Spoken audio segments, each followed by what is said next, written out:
आजाद Hindustan live, सच के साथ। नमस्कार, आज़ाद हिंदुस्तान लाइव में आपका एक बार फिर से स्वागत है। बढ़वा का महेश्वर रोड और वहाँ के गड्ढे, वहाँ होने वाली लोगों की परेशानियाँ और आए दिन होने वाला चक्का जाम आज दिन भर नगर में चर्चा का विषय बना रहा। पिछले 2 दिन पूर्व ही एक युवक की गड्ढों में मौत के बाद आक्रोशित लोगों ने चक्का जाम किया था। उस समय नगर पालिका अध्यक्ष श्री राकेश गुप्ता का सहयोग लेकर प्रशासन ने चक्का जाम को खुलवाने में तो सफलता प्राप्त कर ली, लेकिन प्रशासन अपनी शर्तों पर खरा नहीं उतर पाया। उस समय राकेश गुप्ता के माध्यम से जो समझौता हुआ था उसमें कहा गया था कि जब तक रोड नहीं बनेगा तब तक टोल टैक्स नहीं लिया जाएगा, लेकिन दूसरे दिन ही टोल टैक्स खोल दिया गया, वसूली चालू हो गई। इससे लोग आक्रोशित थे, लोग अपने आप को ठगा हुआ महसूस कर रहे थे। इसी बीच एक घटना सुबह हुई। मजदूरी पर जाती हुई एक टेम्पो में महिलाओं से टोल कर्मियों ने टोल टैक्स मांगा।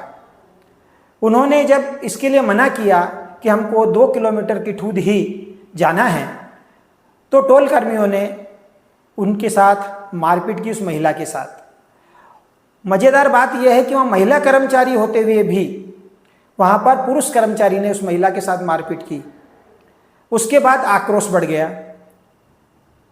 महिला और उसके परिवारजन पुलिस थाने पहुँचे, वहाँ पर रिपोर्ट दर्ज कराई, लेकिन प्रशासन की वादा खिलाफी के खिलाफ लोगों में आक्रोश तो था ही। इस घटना ने आग में घी डालने का काम किया और सभी लोग आक्रोशित होकर टोल टैक्स पर पहुंच गए। टोल टैक्स पर उन्होंने चक्का जाम कर दिया। एक बार फिर राकेश गुप्ता नगर पालिका अध्यक्ष भी इस बात को लेकर दुखी थे कि प्रशासन ने अपने किए हुए वादों को पूरा नहीं किया। उन्होंने सांसद जी से भी बातचीत की। सांसद जी ने भी वहाँ पर एमपीआरडीसी के अधिकारियों से बातचीत की। वहाँ का एक ही मकसद निकला कि अपने स्तर पर अधिकारी, कलेक्टर टोल टैक्स बंद कराने में सक्षम नहीं थे। ऐसी स्थिति में राकेश गुप्ता ने एक जननायक की भूमिका निभाते हुए वापस वहाँ पहुँचे और जहाँ पर ये लोग धरना दे करके बैठे हुए थे टोल टैक्स पर, और वहाँ पर उनको अपना समर्थन दिया कि मैं आपकी मांगों के साथ हूँ। इसी बीच कुछ आंदोलनकारी आक्रोशित भी थे। उन्होंने सांसद और विधायक पर अपनी नाराज़गी जताई, तो राकेश गुप्ता थोड़े नाराज होकर के एक बार वापस भी चले गए। उसके बाद लगातार चक्का जाम चलता रहा। करीब 6 घंटे तक लगातार चक्का जाम रहा। दोनों तरफ बड़ी लंबी लाइनें लग गई। प्रशासन के हाथ पैर फूले हुए थे कि आखिरकार करें तो क्या करें, क्योंकि प्रशासन अपने वादे पर खरा नहीं उतर पाया था। अब पुलिस प्रशासन के सामने केवल एक ही चारा बचा था कि सख्ती के साथ या तो आंदोलनकारियों को हटाए या फिर उन्हें समझा बुझा करके एक बार फिर राजी किया जाए। आखिरकार फिर वापस प्रशासन को राकेश गुप्ता की ही याद आई और नगर पालिका अध्यक्ष श्री राकेश गुप्ता को साथ में लेकर पुलिस प्रशासन वापस वहां पर आंदोलनकारियों के पास पहुंचे। श्री राकेश गुप्ता ने वहां पर स्पष्ट रूप से कहा कि मैं आपकी सभी मांगों का समर्थन करता हूं और यह सही भी है कि टोल जब तक नहीं लगना चाहिए जब तक रोड नहीं बने।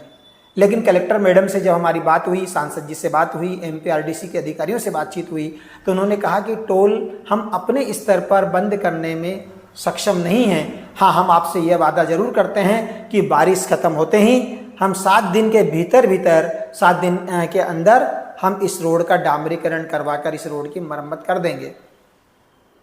आखिरकार राकेश गुप्ता ने सब लोगों को विश्वास में लिया और उनसे प्रशासन के सामने एक बार फिर वादा किया कि जो कलेक्टर मैडम ने कहा है, कलेक्टर मैडम की बात के ऊपर मैं यहाँ पर आया हूँ। सांसद जी ने भी बात की है, 7 दिन के बारिश के रुकने के 7 दिन के अंदर वापस एक बार इसका डामरीकरण होगा टोल टैक्स बंद करने में अभी वो सक्षम नहीं है। हम राजनीतिक स्तर पर प्रयास करेंगे कि यदि टोल टैक्स को बंद करने की संभावना हुई तो। लोगों ने वापस श्री राकेश जी गुप्ता की बात पर विश्वास किया। पुलिस प्रशासन ने भी वादा किया कि जिस महिला के साथ मारपीट हुई है, टोल कर्मी ने मारपीट की है, उसके खिलाफ सख्त से सख्त कार्रवाई की जाएगी और निश्चित रूप से यह इस रोड को बनाने के लिए प्रशासन पर दबाव भी डाला जाएगा। आखिरकार आंदोलनकारियों ने 7 दिन के बजाय 15 दिन का समय प्रशासन को दिया कि हम 7 दिन नहीं, 15 दिन तक कुछ नहीं बोलेंगे। लेकिन 15 दिन के अंदर भी यदि यह डामरीकरण नहीं हुआ तो एक बार फिर वापस जनता उतरेगी इस रोड के ऊपर और इस टोल टैक्स को बंद करवा के ही छोड़ेगी। आखिरकार लोग भी समझे और यह आंदोलन वहां पर समाप्त हुआ।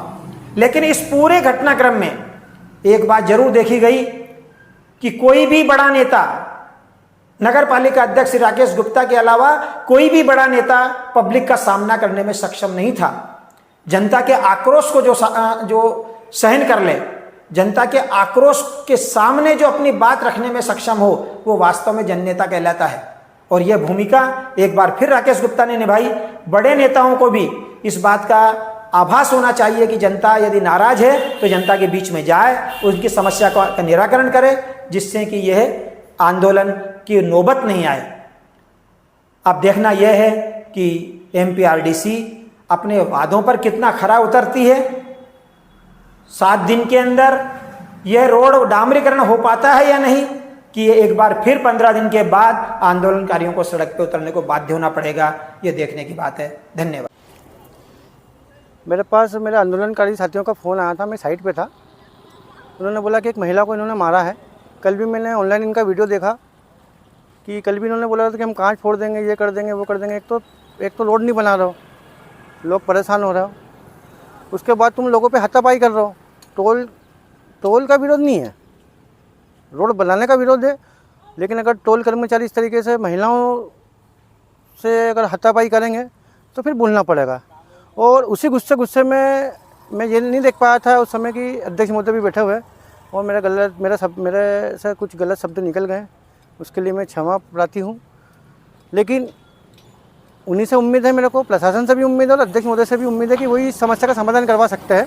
मैं कोई पॉलिश वगैरह नहीं करवा रहा हूँ। और हमारे सारे जो मित्र लोग हैं सब शिक्षित है और कानून के दायरे में ही आंदोलन करेंगे जब भी करेंगे। किसी प्रकार का हो हल्ला करना हमारा मकसद नहीं है। हमारा मकसद है समस्या का समाधान करना। और जिस हिसाब से हमारा मीडिया साथ दे रहा है इस मामले में, लगातार लाइव चला रहा है, लगातार न्यूज़ चला रहा है, तो कहीं ना कहीं मैं मीडिया के साथियों को भी बोलना चाहता हूँ कि अगर आवेश में मेरे द्वारा कुछ निकल गया है तो मैं इसके लिए क्षमा चाहता हूँ। आगे भी नगर के हित में अगर कोई आंदोलन होता है तो उसका सहयोग करें। नर्मदे हर टोल को लेकर निराकरण क्या हुआ? हमारी तो 2 मांगे थी मेन। जैसे महिला को मारा तो महिला के जो भी राइट्स हो, जो भी उसका अधिकार हो, उसके अंतर्गत कार्रवाई हो। बाद में हमको यहाँ पता चला कि वो आदिवासी महिला थी, तो मैंने प्रशासन को बोला कि जो ये अत्याचार अधिनियम 1984 में जो भी है प्रावधान, उसके अंतर्गत उस महिला पे मैं उस व्यक्ति के ऊपर कार्रवाई करे। और दूसरा, रोड का 7 दिन में कह रहा है कि 7 दिन में काम चालू हो जाएगा। अब चूँकि क्या सभी को मालूम है कि बड़े बड़े लोग इन्वॉल्व है, एसडीएम लेवल का काम नहीं है ये, और कलेक्टर मैडम के लेवल का भी काम नहीं है ये, बड़े बड़े लोग इसमें इन्वॉल्व है। अब मैं ज़्यादा बोलना नहीं चाहता इसके चक्कर में। मैंने बताया ना आपको कि टोल टैक्स बंद नहीं हो सकता और टोल टैक्स बंद करवाना मांग भी नहीं है हमारी तो मांग है समस्या का समाधान करवाना। इन्होंने कहा, प्रशासन ने कहा कि 7 दिन में हम कोशिश करेंगे कि काम चालू हो जाए, तो हमने ये कहा कि 7 दिन नहीं, हम 15 दिन रास्ता देखेंगे। अगर 15 दिन में भी हमको इस रोडों में कुछ परिवर्तन नहीं दिखता, हम भी समझ रहे कि बारिश हो रही है, प्रशासन की भी मजबूरी है, इसलिए हमने 15 दिन का समय दिया, क्योंकि अभी भी मौसम खुलने जैसा दिख नहीं रहा है। तो 15 दिन का हम और रास्ता देखेंगे। और भगवान से आप ये दुआ करो कि ये जो किलर हाईवे बन गया है इसमें कोई दुर्घटना नहीं हो। जब मैं घर पे था और साइट पे था, जब मेरे को पता चला कि महिला को मारा है, तो आते आते मेरा आक्रोश इतना बढ़ गया था कि आते से ही मेरे द्वारा विधायक साहब को लेकर और सांसद महोदय को लेकर थोड़ा सा गलत बोल गया। इसके लिए मैं विधायक साहब से भी क्षमा चाहता हूँ और सांसद महोदय से भी क्षमा चाहता हूँ और नगर पालिका अध्यक्ष महोदय से भी क्षमा चाहता हूँ। मैं इनके सहयोग से ही काम करवाना चाहता हूँ और इनको ही काम करना है, इसलिए इनके सहयोग के बिना काम नहीं होता। और अगर मेरी वाणी से इनको अगर ठेस पहुंची है, तो मैं इनसे हाथ जोड़ के माफ़ी।